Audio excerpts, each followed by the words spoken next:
ونستغفره ونؤمن به ونتوكل عليه ونعوذ بالله من شرور أنفسنا ومن سيئات أعمالنا من يهده الله فلا مضل له ومن يضلل فلا هادي له ونشهد أن لا إله إلا الله وحده لا شريك له ونشهد أن سيدنا ومولانا محمدا عبده ورسوله صلى الله عليه وعلى آله وأصحابه أجمعين. عزیز بچوں، ظاہر ہے کہ حضرت عالم صاحب نے مجھے آپ لوگوں کو مخاطب بنانے کا حکم دیا ہے، لیکن میرے لیے بہت دشواری ہے. دشواری یہ ہے کہ میں ایک بڑے مدرسے میں بڑے درجے کے طلبہ کو پڑھاتا ہوں. وہ لڑکے بہت اچھی اردو جانتے ہیں اور میں ان کو بہت بڑی کتاب پڑھاتا ہوں. اسی بڑی کتاب کے مسائل بتاتے ہیں.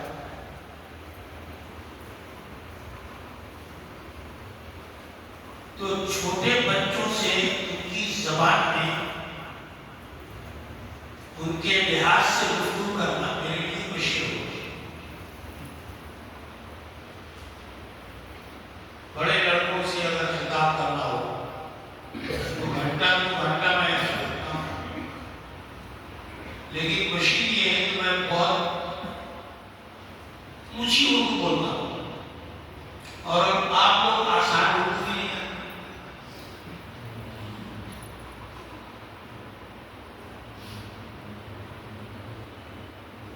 اگر میں اپنے انداز میں گفتگو کروں تو آپ لوگوں کو اتنا ہی سمجھ میں آئے گا جیسے کہ جمعے کے خطبے میں آپ کو سمجھ آئے گا.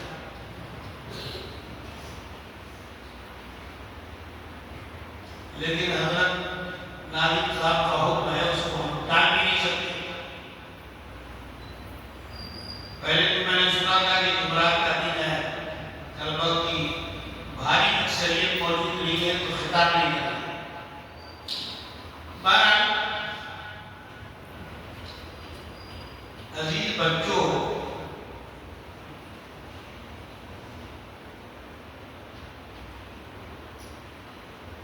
جب آدمی کسی مقصد کی راہ میں قدم بڑھاتا ہے،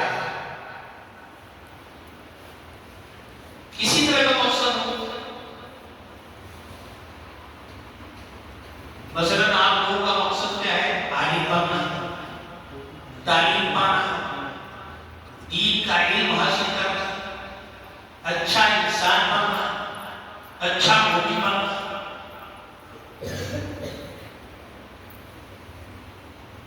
یہ آپ لوگوں کا مقصد ہے.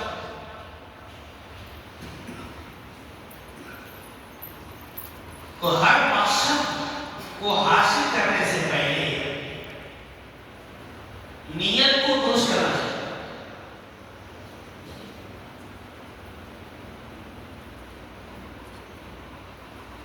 عزیز بچوں، نیت وہ مبارک جذبہ ہے کہ نیت کے اچھے ہونے سے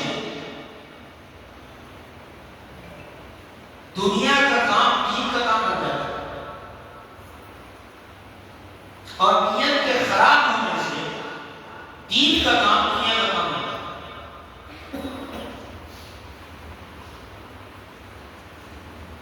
اگر ہم ریاکاری کے لیے، دکھلاوے کے لیے، نمائش کے لیے صرف دیگر سے ڈر کر، صرف استاد سے ڈر کر، صرف مولوی سے ڈر کر، صرف ناظم سے ڈر کر اگر ہم نماز پڑھیں گے تو اس نماز کا کوئی فائدہ نہیں.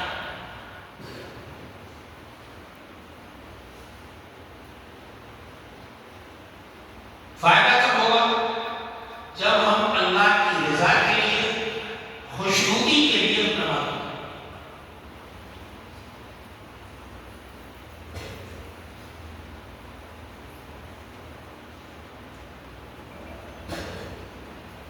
اگر ہم تجارت کریں، بزنس کریں اور ہماری نیت اور ارادہ کیا ہے؟ رزق حلال کھائیں گے، رزق حلال بچوں کو کھلائیں گے، حرام سے بچیں گے۔ محمد رسول اللہ صلی اللہ علیہ وسلم نے 90% برکت تجارت میں رکھی ہے، اس برکت کو حاصل کریں گے اس لیے بزنس کرنا ہے۔ سچی بات یہ ہے کہ اس صورت میں بزنس جو ہے یہ عبادت و دین کا کام ہے۔ ایسے بزنس مین کے لیے اللہ کے رسول صلی اللہ علیہ وسلم نے فرمایا کہ قیامت کے دن وہ صدیقین شہداء کے ساتھ ہوگا، بشرطے کہ بزنس مین سچا بھی ہو، ایماندار بھی ہو، اپنے سامان کی خوبی خابی جانب کے ساتھ بتا دینا۔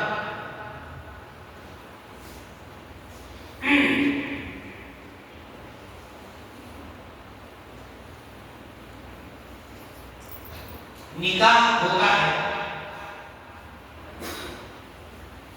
عام طور سے نکاح جب ہوتا ہے تو ہمارا ارادہ کیا ہوتا ہے؟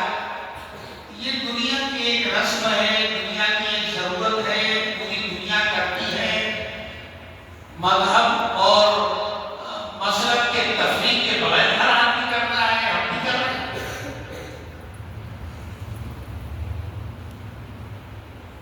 مقصد کیا ہے؟ شادی کے نتیجے میں بچے ہوں گے، ہمارے وارث پیدا ہو جائیں گے، ہمارا نام باقی رہے گا۔ تو اس نیت اور جذبے سے شادی کرنے پر صرف شادی کا مقصد ہی حاصل ہوگا۔ لیکن اگر نکاح کریں اور یہ نیت اور ارادہ ہو کہ یہ محمد رسول اللہ صلی اللہ علیہ وسلم کی سنت ہے، جملہ انبیاء کرام کی سنت ہے، ہم سنت و عبادت کرنے جا رہے ہیں، تو سنت و عبادت کا ثواب ملے گا، اور وہ جو مقصد بیان کیا گیا ہے اور جس مقصد کے لیے نکاح کیا جا رہا ہے وہ مقصد خود بخود حاصل ہوگا۔ بلکہ نکاح ایک ایسی عبادت ہے کہ ایجاب قبول کے بول سے شروع ہوتی ہے تو زندگی کی آخری سانس تک باقی رہتی ہے۔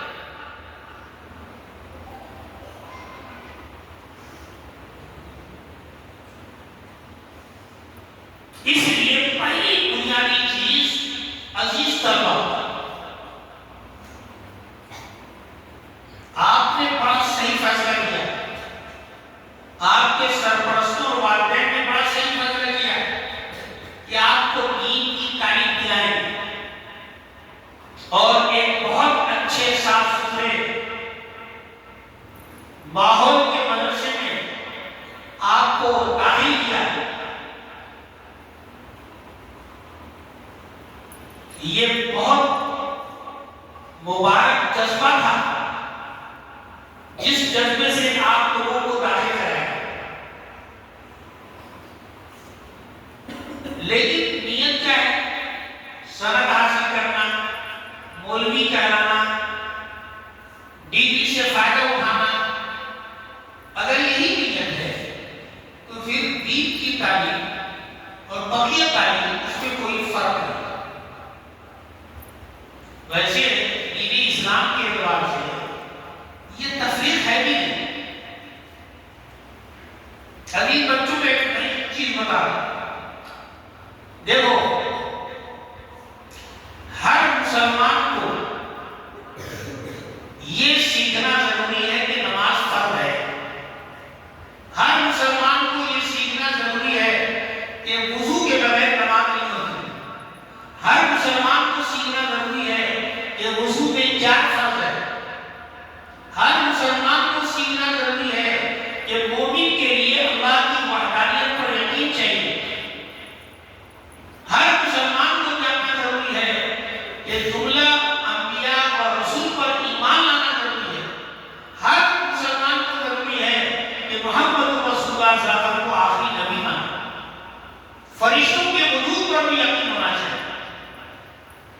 جنت پر یقین ہونا چاہیے، دوزخ پر یقین ہونا چاہیے، تقدیر پر یقین ہونا چاہیے، قیامت کے دن پر یقین ہونا چاہیے۔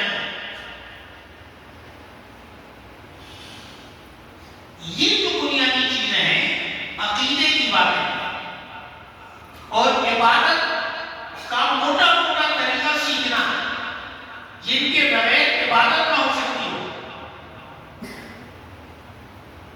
اتنی تعلیم کو ہر مسلمان کے لیے ضروری ہے، ہر مسلمان کے لیے۔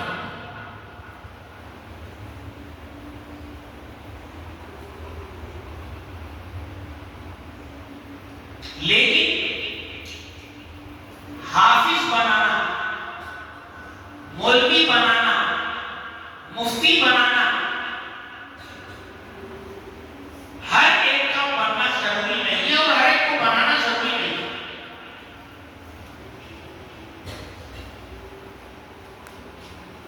حضرت گاندھی تو بات مرتبہ کرتے تھے کہ ہر ایک کے لیے مولوی بننا جائز ہی نہیں ہے۔ حضرت گاندھی سے ایک بار کسی نے کہا کہ حضرت مدرسے میں بہت سارے طلبہ رہتے ہیں اور مدرسے میں رہ کر مولوی بن کر چوری کرتے ہیں، تو فرمایا یعنی اس نے کہنے کا مقصد یہ تھا مولوی چور کیسے بن جائے؟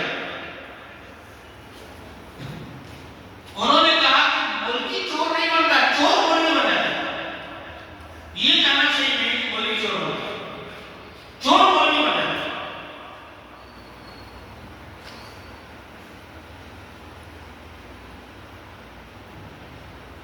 بعض مرتبہ بعض لوگوں میں فطری ذہانت ہوتی ہے، بڑی عجیب غریب ذہانت ہوتی ہے۔ ایک شوہر کی اپنی بیوی سے بن نہیں رہی اور کسی نہ کسی بہانے سے اس کو طلاق دینا چاہتا ہے۔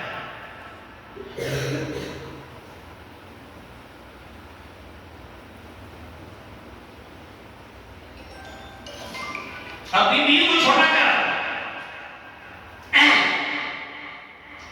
تو وہ بیوی سینے پر چڑھ رہی ہے، سینے پر چڑھ رہی ہے، سیڑھی پر چڑھ رہی ہے۔ شوہر نے دیکھا، سوچا کہ موقع اچھا ہے، میں اس کو طلاق دے دوں۔ طلاق ایک ہوتی ہے شرط والی، مشروط والی۔ تو اس نے کہا کہ دیکھو بیگم، اگر تم سینے پر اوپر چڑھی تو طلاق، سینے سے نیچے اتری تو طلاق، اور سینے پر کھڑی ہو گئی تب بھی طلاق۔ اب اس نے کہا بچے گی کہا تینوں شکل ہے، یا اوپر چڑھے گی یا نیچے چڑھے گی یا رک جائے گی۔ اب سوچا کہ آج تو طلاق ہو گئی، میرے اوپر کوئی الزام بھی نہیں لگے گا، میں نے تو شرط کے ساتھ طلاق دی ہے۔ اب وہ طلاق کس کے عمل پر پڑے گا؟ کیوں چڑھی طلاق ہوئی، کیوں نیچے ہوئی طلاق ہوئی، کیوں کھڑی ہوئی طلاق ہوئی؟ تو چوں ہی بیوی نے سنا کود گئی، زینے سے کود گئی، نہ اوپر چڑھی نہ نیچے چڑھی، بلکہ کیا ہوا؟ کود گئی، رکی بھی نہیں۔ شہر کے علماء سے پوچھا گیا، کہا کہ تو طلاق کی شرط پائی نہیں، طلاق ہے نہیں۔ اب شوہر کو بڑی خفت ہوئی، شرمندگی ہوئی، تو شوہر خفت میں کہہ رہا ہے کہ دیکھو امام مالک کو 185 میں مارنے دو، جب وہ مر جائیں گے تو مدینے کے لوگ تمہیں سب حکم پوچھیں گے، تم اتنی قابل فاضل ہو مفتی ہو کہ مدینے کے لوگ تمہیں سے مسئلہ پوچھیں گے۔ تو میں یہ بات بتانا چاہتا ہوں کہ آپ لوگ جو عمل کر رہے ہیں، یعنی عالم بننے والا، حافظ بننے والا، یہ علم جو ہے فرض کفایہ ہے، فرض عین نہیں ہے، ہر ایک کے لیے پڑھنا ضروری نہیں ہے۔ بڑے خوش نصیب ہو کہ ہم جل وعلا نے یعنی فرض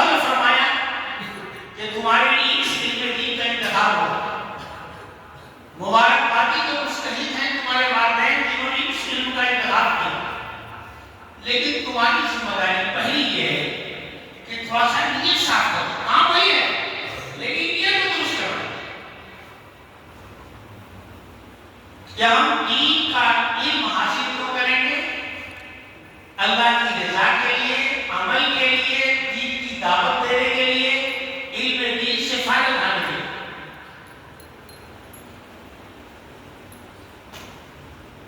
دوسری چیز جو بہت ضروری ہے وہ یہ ہے کہ ابھی تو چھوٹی چھوٹی کتاب پڑھ رہے ہو، ابھی تو نحو پڑھ رہے ہو گے، صرف پڑھ رہے ہو گے، ناظرہ پڑھ رہے ہو گے، انگلش پڑھ رہے ہو. لیکن جب کتاب پڑھنا اور اوپر والی مثلاً حدیث پڑھنا، مثلاً مسئلے مسائل کی کتاب پڑھنا، مثلاً قرآن کی تفسیر پڑھنا، تو یہی آج ہی نیت کرو کہ جو مسئلہ پڑھیں گے اس پر عمل کریں.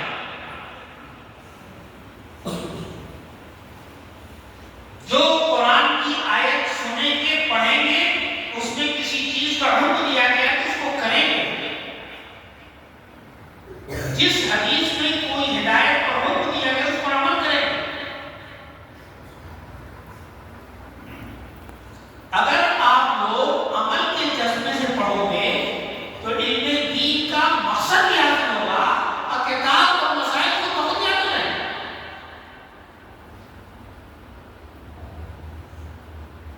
ہم لوگ بچپن سے ایک وضو کرتے رہتے ہیں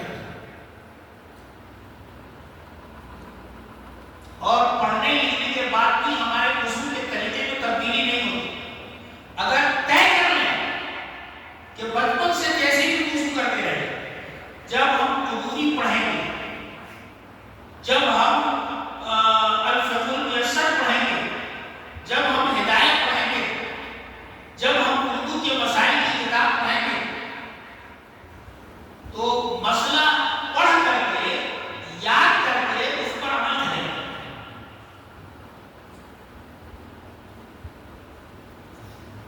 ہمیں تو معلوم ہی نہیں ہے کہ جمعے کے دن، جمعے سے پہلے، جمعے کے بعد کتنی سنت ہے.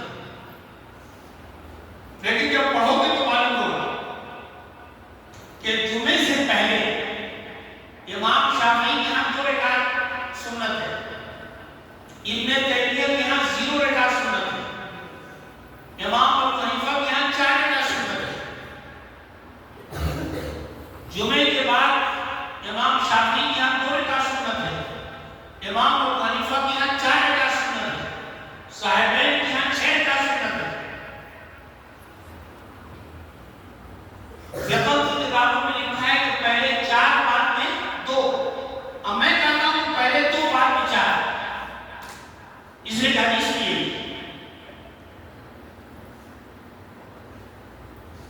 تو علم حدیث پڑھنا، مسئلے مسائل پڑھنا، قرآن کی تفسیر پڑھنا، اس کا مقصد یہ ہے کہ اس علم کے تقاضے پر ہم عمل کریں.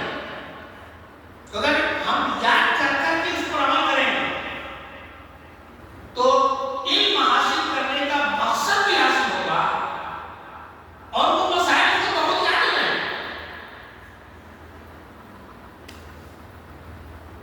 امام بخاری رحمۃ اللہ علیہ بہت بڑے محدث ہیں. بخاری شریف میں مقررات کو حذف کر کے اگر بتایا جائے تو تقریباً 2500 روایت. 2500. امام بخاری فرماتے ہیں کہ میں نے بخاری کی ہر روایت اور ہر حدیث پر عمل کیا. بخاری شریف کی کوئی حدیث ایسی نہیں ہے جس پر میں نے عمل نہ کیا. جس طرح حدیث میں لکھا ہوا اس طرح میں نے عمل کیا. ایک دن امام بخاری کو معلوم ہوا، حدیث پہ غور کیا بخاری شریف میں کہ اللہ کے رسول صلی اللہ علیہ وسلم نے پشنا لگایا. پشنا ایک علاج کا طریقہ ہے جس میں فاسد خون نکالا جاتا ہے. بہت ساری جگہوں پر بالکل مطلوب ہو چکا تھا، اب یہ شکل بعض جگہوں پر پیدا ہوئی ہے. حدیث میں اس کی وضاحت کی، بڑی تفصیلات کی.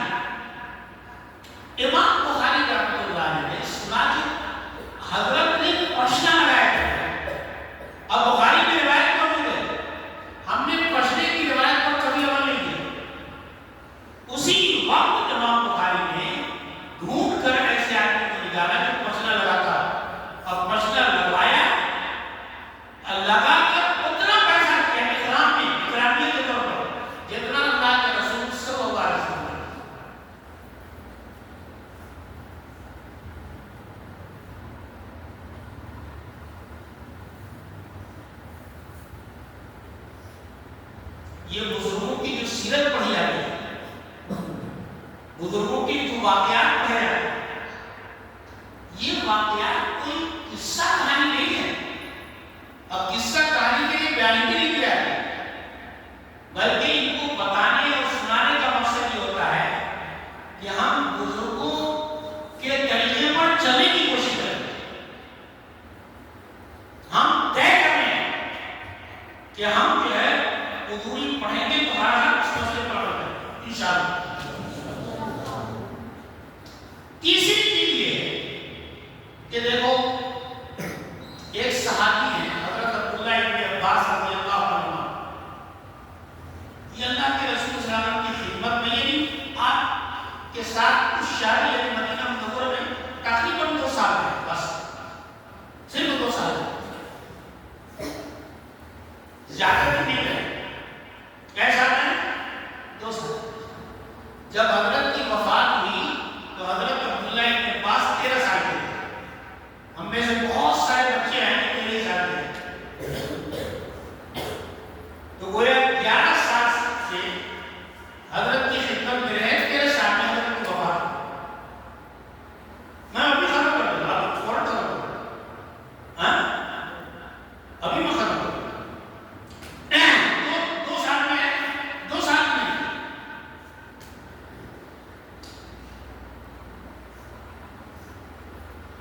حضرت عبداللہ ابن عباس کی خالہ تھی حضرت میمونہ بنت حارث الہلالیہ. تو حضرت عبداللہ نے اپنی خالہ سے کہا کہ ایک رات مجھ کو اپنے گھر سلائیے تاکہ میں حضرت کے رات کے عمل کو دیکھوں اور سیکھ لوں اور اس کے مطابق عمل کروں. حضرت میمونہ نے ایک دن سلا لیا. جب حضرت تہجد میں اٹھے اور استنجا کے لیے گئے اور استنجا سے باہر واپس آئے تو دیکھا کہ حضرت عبداللہ ابن عباس پانی لے کے کھڑے.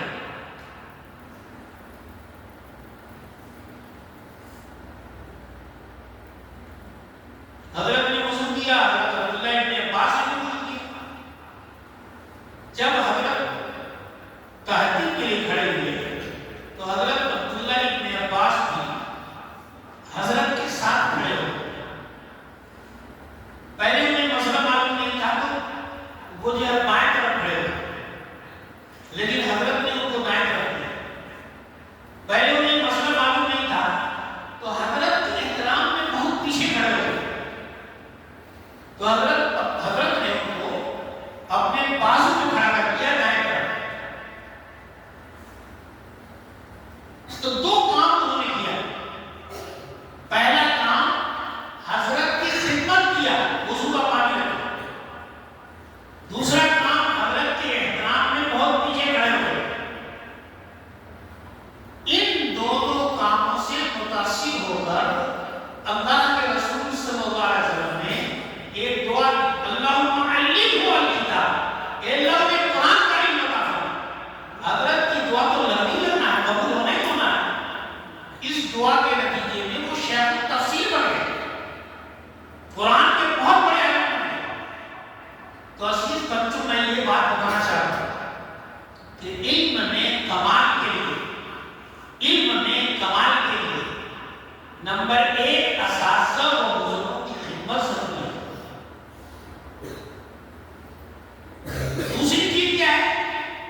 ابھی بچوں کی تھوڑی سی مشکل بات ہے لیکن اسی سے جڑی ہوئی ہے، اس لیے میں تھوڑا سا اسی کو کہا کرتا ہوں۔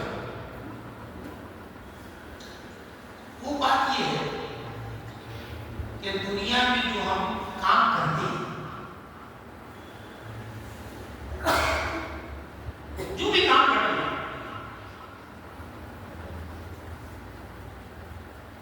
وہ کبھی اچھا ہوتا ہے کبھی خراب ہوتا ہے،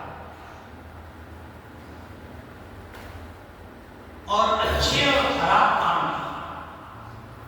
یعنی اچھے کام کا اچھا بدلہ ملنا اور برے کام کا برا بدلہ ملنا ایک تو آخرت میں ہوگا، اور ایک دنیا میں شریعت کے حکم سے ہوگا۔ اب تیسرا اللہ رب العزت اپنے نظام سے خود ہی سزا دیتا ہے۔ تین طرح کی چیزیں ہوتی ہیں، بولو جیسے مثال کے طور پر یعنی رمضان میں روزہ رکھ کر دن میں روزہ توڑ دینے سے یہ بہت برا عمل ہے۔ آخرت میں جو گناہ ہوگا اپنی جگہ، شریعت یہ کرتی ہے کہ آپ کو ایکسٹنڈ روزے رکھنے ہیں کفارے کے ساتھ اور قضا کریں۔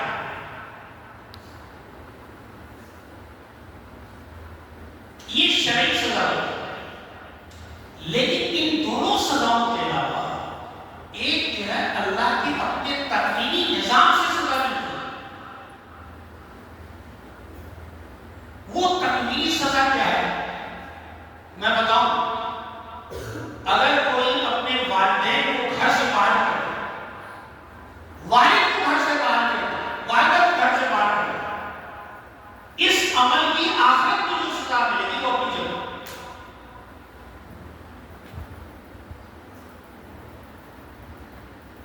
شریعت میں تو صرف توبہ استغفار ہے، لیکن اللہ کے تکوینی نظام کی سزا یہ ہے کہ آپ کے بچوں میں سے جس نے نکالا ہے اس کے بچوں میں سے کوئی ایک بچہ اس کو بھی نکال کے رہے، یہ تکوینی سزا ہے۔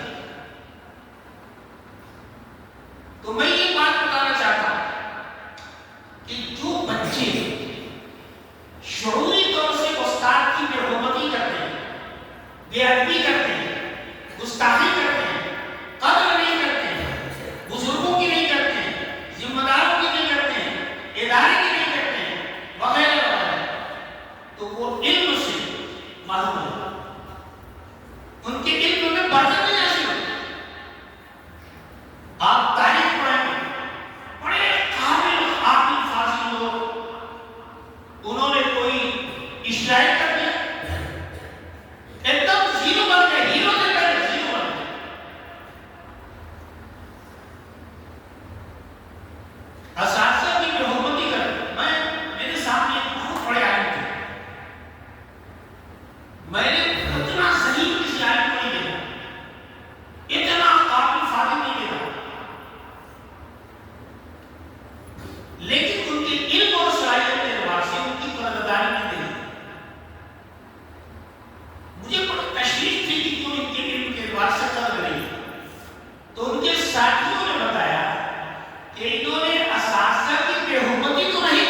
شادی کرو گے تو دنیا میں تمہارا